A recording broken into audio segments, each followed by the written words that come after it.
Selamat datang di Gonzaga Virtual Festival. Welcome to Gonzaga Virtual Festival. Acara ini disponsori oleh This event is sponsored by KFC Nadi by Nature, Goreng Garing, PT Kino Indonesia, Oikos Home Care, Inako An Koko, Biomedica, Hoka Hoka Bento, dan didukung oleh and supported by Gadis, Berita 1, Acara Hits Indonesia, Info Lomba, Berita Lomba, Dunia Musiku, Event Finder, Event Malang, Event Surabaya, Info Media 3, Info.Lomba, Jagat Lomba, Ayo Lomba _ Konser Musik Indonesia, Lomba Update, madingevent.id, Mading Pensi, Media Arga Event, Music Vibe, Olimpiade Update, Pray Event, Sanur FM, Sekolahku Kampusku, Seputar Lomba, Update Lomba Event, MOV Review, Share Event, Jakarta Network, Laskar Gons, Gons FM, Info Screening, Cirebon Screen, Komunitas Film Jakarta, Society, Event Nasional. Terus berkarya, jangan menyerah, karena berhenti bukan pilihan. Selamat menyaksikan. Enjoy!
There's a moment in your bones when the fire takes over. Blood is running, heart is pumping as the battle gets closer. They can say what they want now, 'cause we'll be screaming out, we can be heroes everywhere we go. We can have all that we ever want. Swinging like Ali, rocking our bodies, standing on top like a champion. Keep your silver, give me that gold. You'll remember when I say we can be heroes everywhere we go. Keeping us down is impossible, 'cause we're unstoppable. Oh, we're unstoppable. Oh, we're unstoppable. Every spotlight, every soundbite, everybody who gave up is just a fuel for wanting him more than anybody against us. They can say what they want now, 'cause we'll be screaming now, we can be heroes everywhere we go. We can have all that we ever want. Swinging like Ali, rocking our bodies, standing on. The St. Mark's valedictorian is chosen by the police forum, and this year's class was chosen very well. Class of 2020, you guys should be so proud. You have worked so hard and made such... Halo semuanya! Selamat datang di Gonzaga Virtual Festival dengan tema Berhenti Bukan Pilihan. Tahun ini Gonzaga Virtual Festival memiliki tagline Unite to Ignite. Perkenalkan, nama saya Valerie Jessica dan Arya Wibisana. sebagai MC akan memandu virtual speech pada hari ini. Nah, beberapa hari yang lalu teman-teman peserta lomba sudah mengumpulkan berbagai macam speech mereka yang sangat-sangat keren. Bener banget nih, semuanya tuh hebat-hebat. Karena itu, maka juri sudah memilih 5 yang terbaik dari virtual speech yang teman-teman sudah kirimkan. Karena itu, selamat menyaksikan teman-teman.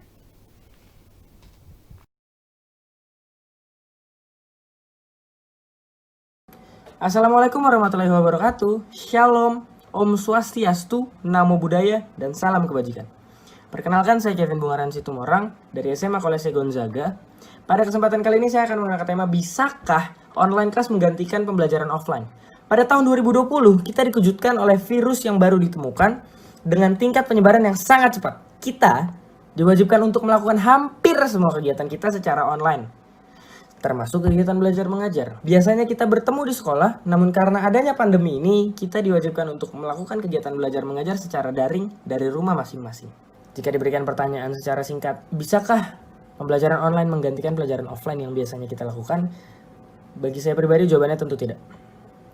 Pembelajaran online seringkali tidak efektif. Pada kegiatan belajar mengajar selama di sekolah saya, kami diwajibkan untuk join ke Zoom, lalu menyalakan kamera sebelum waktu yang ditentukan. Selama 90 menit, itu di sesi pertama. Diberi istirahat 20 menit, lalu lanjut ke 90 menit berikutnya, sesi kedua. Begitu terus selama 5 hari dalam seminggu, dari hari Senin sampai hari Jumat. Dan pada hari ulangan, kami melakukan ulangan secara online dengan menggunakan platform Schoology, dengan mengisi pertanyaan-pertanyaan yang sudah disiapkan oleh guru kami sebelumnya. Dan di ujung semester, sekolah mengadakan UAS di mana sistemasinya kurang lebih sama seperti ulangan harian dengan menggunakan platform Schoology. Namun pada saat UAS, semua pembelajaran diberhentikan, semua fokus pada pelajaran UAS. Kita mulai masuk ke masalah. Masalah yang pertama, tentu distraksi. Distraksi kami selama di rumah sangat banyak. Baik dari game, makan, tidur, dan lain-lainnya. Dan tentu bagi kami, tidak mudah untuk menolak itu begitu saja.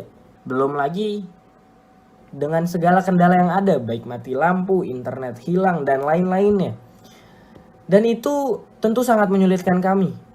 Di tengah pembelajaran harus berhenti karena masalah-masalah yang terjadi. Dan masalah ini yang sangat penting. Interaksi antara guru dan murid sangat terbatas, di mana kita biasanya melakukan tatapan-tatapan secara langsung. Dan itulah yang menurut saya paling penting dari sekolah. Itulah fungsi utama dari seorang guru, di mana guru itu diguguh dan ditiru oleh muridnya. Dan sekolah bukan hanya untuk pintar. Kalau bicara soal kepintaran, Google juga pintar. Kita bisa tanyakan semua hal pelajaran ke Google. Namun pada guru, kita hanya bisa menanyakan matematika pada guru matematika, tidak bisa kita tanyakan pada guru biologi. Begitupun sebaliknya. Namun pada teknologi yang maju, tentu hal tersebut sangat mudah untuk didapatkan. Lantas, buat apa pekerjaan guru itu masih ada dan sangat diperlukan?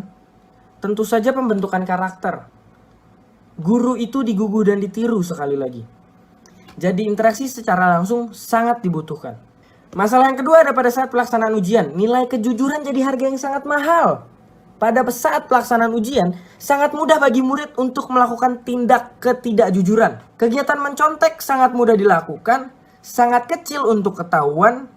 Bahkan untuk mencari bukti dari tindakan mencontek sangat-sangat jauh dari kata mungkin. Hanya dengan menekan mouse, jawaban akan didapatkan secara instan. Lantas untuk apa kita belajar? Untuk apa kita cari ilmu? Untuk apa kita sekolah? Kembali ke poin sebelumnya, pembentukan karakter. Di mana kejujuran merupakan satu dari sekian banyak karakter penting yang dibentuk di sekolah. Masalah selanjutnya tentu ada pada titik pelosok di Indonesia. Kita beruntung karena kita bersekolah di Jakarta. Namun mereka yang masih di daerah pelosok tentu sangat sulit. Bicara soal sinyal yang kurang, bicara soal device yang jauh dari kata cukup, bicara soal listrik. Seringkali listrik padam secara tiba-tiba di daerah. Dan ini tentu sangat berdampak pada kegiatan belajar mengajar. Jadi itulah 3 poin utama yang ada pada sekolah online. Jika sekolah offline, tentu saja masalah tadi akan sangat mudah, bahkan mungkin tidak terjadi. Jadi untuk menjawab pertanyaan apakah sekolah online bisa menggantikan sekolah offline, dari saya jawabannya sangat-sangat tidak. Sekian pidato singkat dari saya, nama saya Kevin Bungaran Situmorang, pamit undur diri.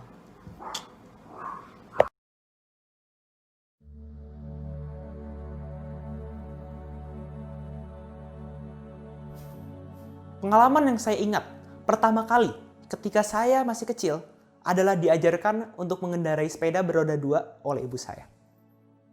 Saya ingat, saya naik di atas sepedanya. Saya didorong. Bisa jalan. Brak. Saya nabrak truk yang sedang parkir di pinggir jalan.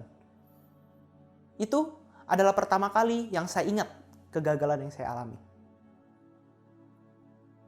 Bapak, Ibu, dan para hadirin sekalian. Kegagalan adalah sesuatu yang pasti kita alami dalam hidup kita. Entah itu dalam skala kecil seperti saya yang nabrak truk ketika sedang belajar mengendarai sepeda, atau dalam hal yang besar, misalkan perceraian dan sebagainya. Saya akan membahas tentang permasalahan itu pada hari ini. Sebelumnya perkenalkan terlebih dahulu nama saya. Saya Daniel Sebastian Wijaya, dan saya dari North Jakarta Intercultural School.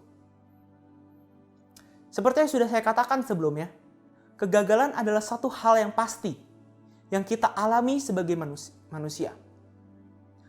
Dan kegagalan adalah satu hal yang baik. Kita bisa belajar dari kegagalan tersebut. Kita bisa berefleksi. Kita bisa menjadi semakin lebih baik dari kesalahan-kesalahan yang kita alami, dari kegagalan yang kita alami. Setelah pengalaman yang saya jelaskan tadi, saya jatuh 3 kali lagi dari sepeda sebelum saya bisa mengendarai sepeda dengan lancar untuk pertama kalinya. Namun sayangnya, kebudayaan kita, culture kita, mengajarkan kita bahwa kita harus takut akan kegagalan. Beberapa hari yang lalu, saya mendapat nilai yang jelek. Saya mendapat nilai 67 di ulangan kimia saya. Dan saya sakit hati. Betul, saya sakit hati. Nah, mungkin kalian pernah mengalami hal yang sama dan kalian diomelin oleh orang tua kalian, oleh guru kalian. Dan itu adalah mindset yang salah, itu adalah prinsip yang salah karena kita dengan demikian diajarkan untuk takut akan kegagalan. Kita diajarkan untuk takut akan kesalahan. Kita harusnya di-encourage, kita harusnya ditekankan untuk semakin lebih baik lagi dari kesalahan yang kita alami, dari kegagalan yang kita alami. Kita harus diajarkan untuk meditasi, refleksi, belajar dari kesalahan-kesalahan yang kita alami. Sehingga kita menjadi lebih baik dari waktu ke waktu dan ke waktu. Kesuksesan yang besar tidak terjadi dalam sekali percobaan. Manusia membutuhkan 3 kali untuk melemparkan roket ke luar angkasa sebelum roketnya berhasil keluar tanpa meledak. Thomas Edison mempraktekkan 1000 kali cara membuat lampu sebelum ia berhasil membuat produk yang beneran nyala. Kita pun demikian. Saya membutuhkan waktu 3 kali sehingga saya bisa mengendarai sepeda. Baik butuh waktu berapa kali jatuh sebelum ia bisa berjalan. Apa yang membedakan mereka dengan kita? Simple. Ketika mereka jatuh, mereka bangkit lagi berdiri. Karena mereka belum tahu akannya takut kegagalan. Sementara kita sudah dicuci dengan kebudayaan kita. Kita takut akan kegagalan. Kita stop ketika gagal. Saya nggak mau lagi mencoba itu. Saya stop. Saya menyerah. Itu adalah pemikiran yang salah para hadirin sekalian. Kita harus mengubah mindset tersebut. Kegagalan adalah hal yang bagus. Saya bisa belajar dari kegagalan tersebut. Saya belajar lebih banyak dari kegagalan ketimbang dari kesuksesan. End goal kita, tujuan akhir kita akan bisa tercapai hanya bila kita belajar dari kegagalan. Oleh sebab itu, janganlah takut untuk terus mencoba. Berhenti bukanlah pilihan. Sekian dan terima kasih.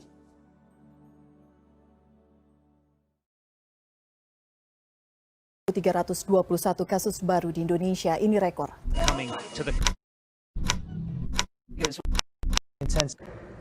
Penutupan sekolah ini berlaku selama 2 minggu.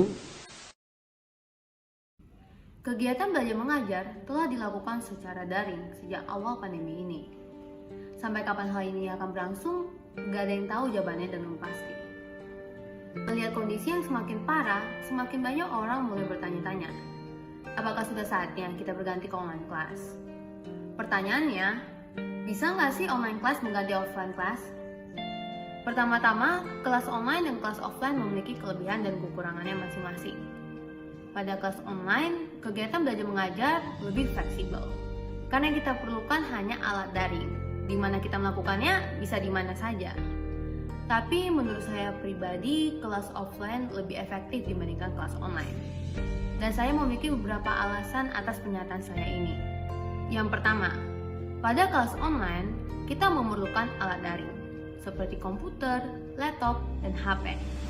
Dan belum semua pelajar di Indonesia dilengkapi oleh fasilitas yang memadai.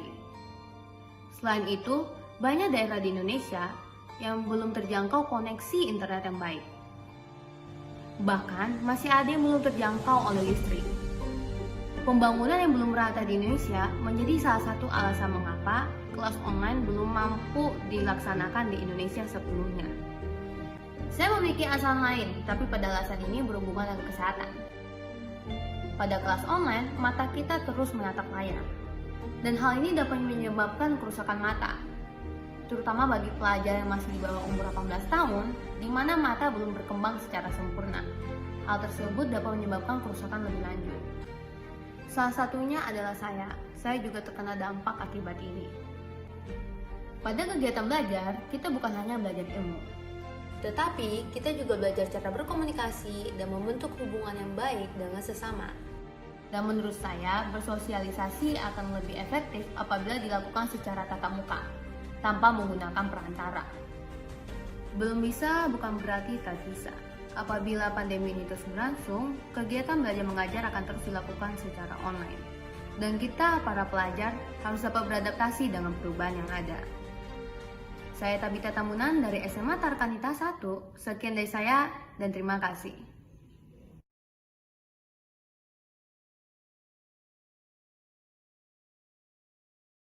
Halo semua, nama saya Richa Saputra dari SMA Santo Ursula BSD. Pada kesempatan kali ini, saya akan berpartisipasi dalam lomba virtual speech yang diadakan oleh Gonzaga Festival. Semoga bisa membantu menginspirasi teman-teman dan juga mohon untuk dukungannya ya.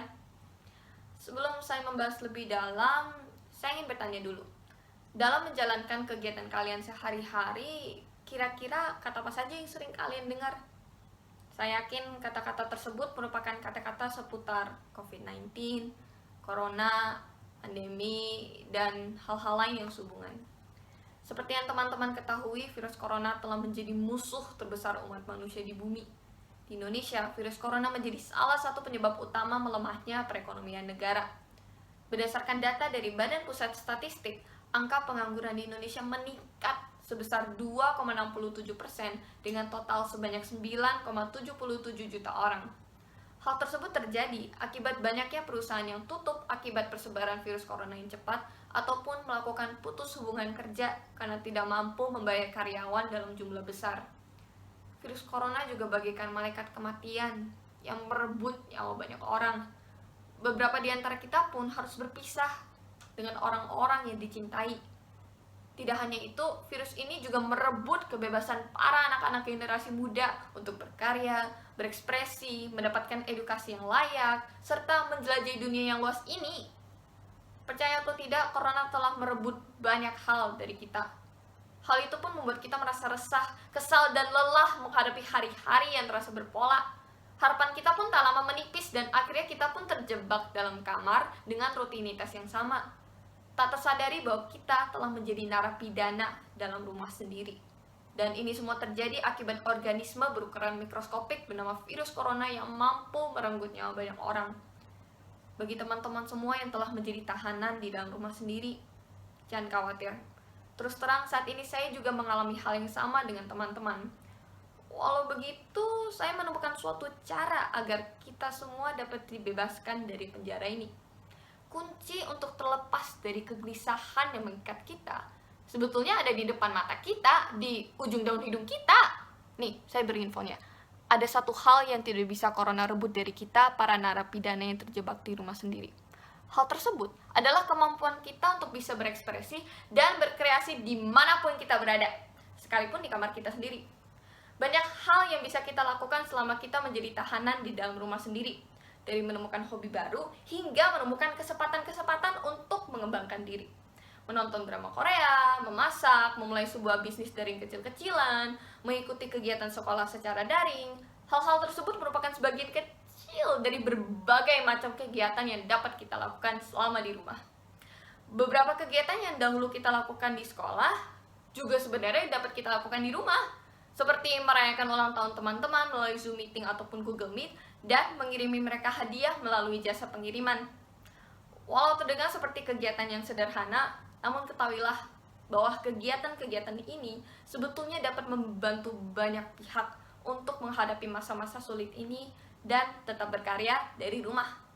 Tidak hanya itu, kita pun masih mampu untuk membantu sesama yang kesusahan dengan memberikan mereka dukungan moral, serta mengingatkan mereka untuk selalu menjaga kesehatan dan mengikuti protokol-protokol yang sudah dibuat oleh pemerintah melalui karya-karya kita di media sosial ataupun di media lainnya.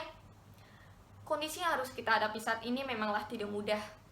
Saya yakin pasti akan memerlukan waktu yang lama bagi kita semua untuk menemukan ide-ide akan apa yang bisa kita lakukan selama berada di rumah terus. Memerlukan waktu yang lama juga bagi kita untuk menerima realita yang harus dialami. Realita yang entah akan berlangsung sampai kapan. Namun, bukan berarti kita harus menyerah begitu saja dan membiarkan diri kita tidak bertumbuh hanya karena terdapat dinding pembatas bernama pandemi. Masih terdapat banyak hal yang dapat kita lakukan di dunia ini, meskipun melalui jendela kamar di rumah. Oleh sebab itu, mari kita semua berjuang untuk tetap berkarya dan berekspresi, meskipun kita harus menjadi narapidana di rumah kita sendiri. Sebagai penutup, saya ingin menyebutkan sebuah kutipan dari lagu berjudul Selaras yang digubah oleh Kunto Aji dan Nadine Amizah.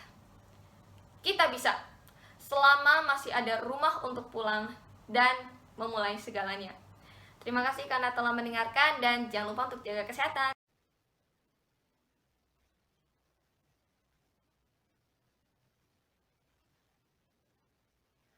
Perkenalkan, nama saya Cionia Lovena Frita Pranisti dari SMA Fransiskus Bandar Lampung.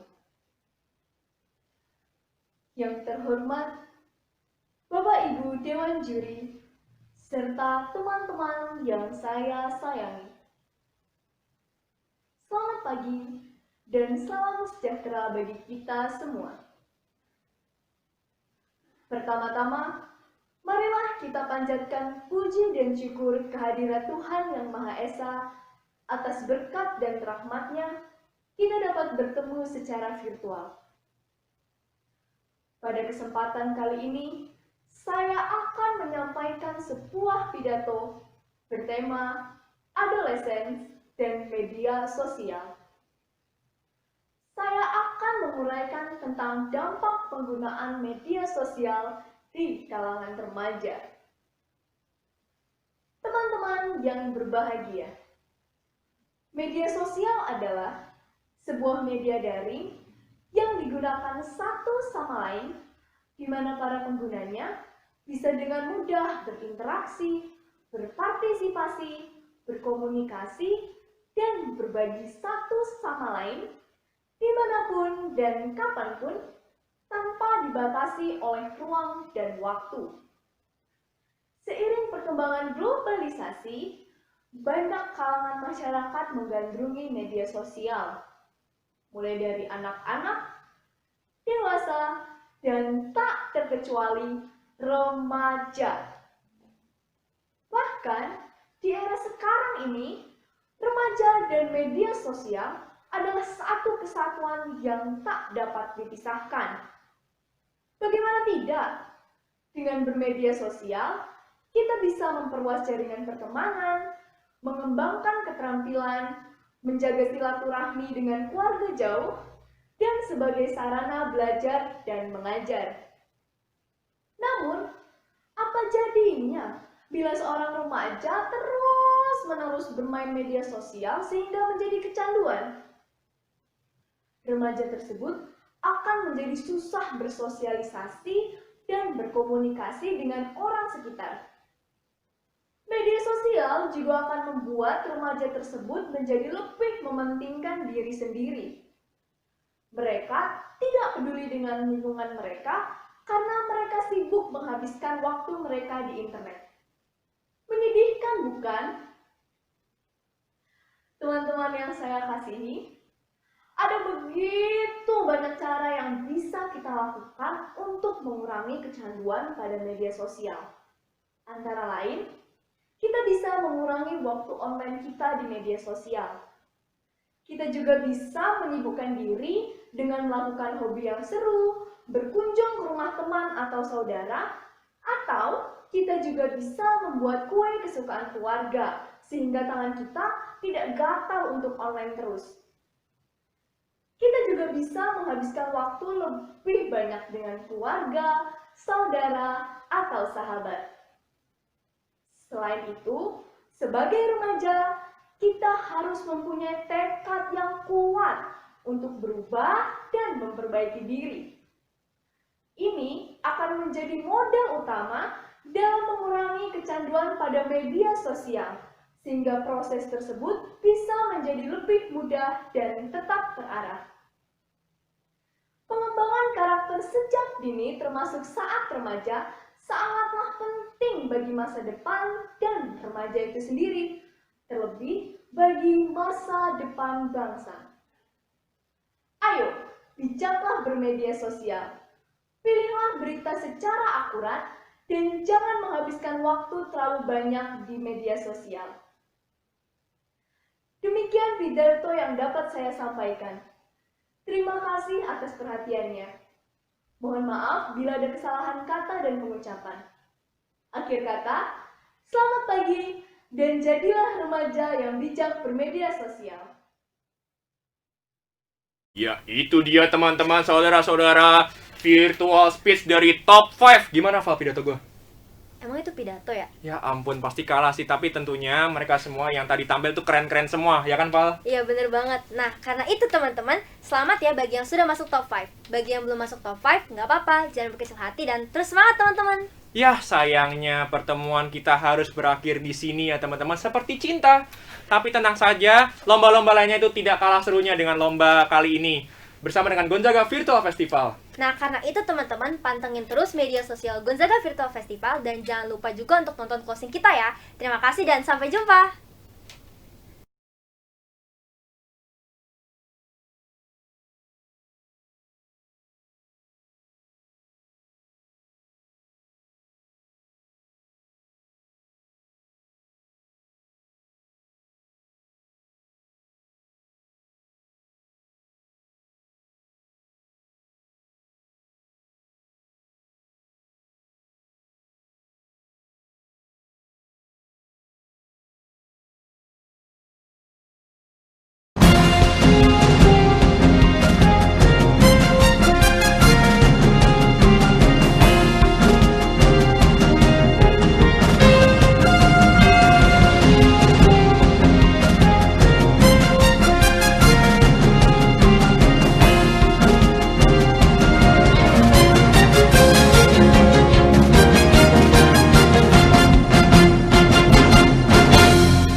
Selamat datang di Gonzaga Virtual Festival. Welcome to Gonzaga Virtual Festival.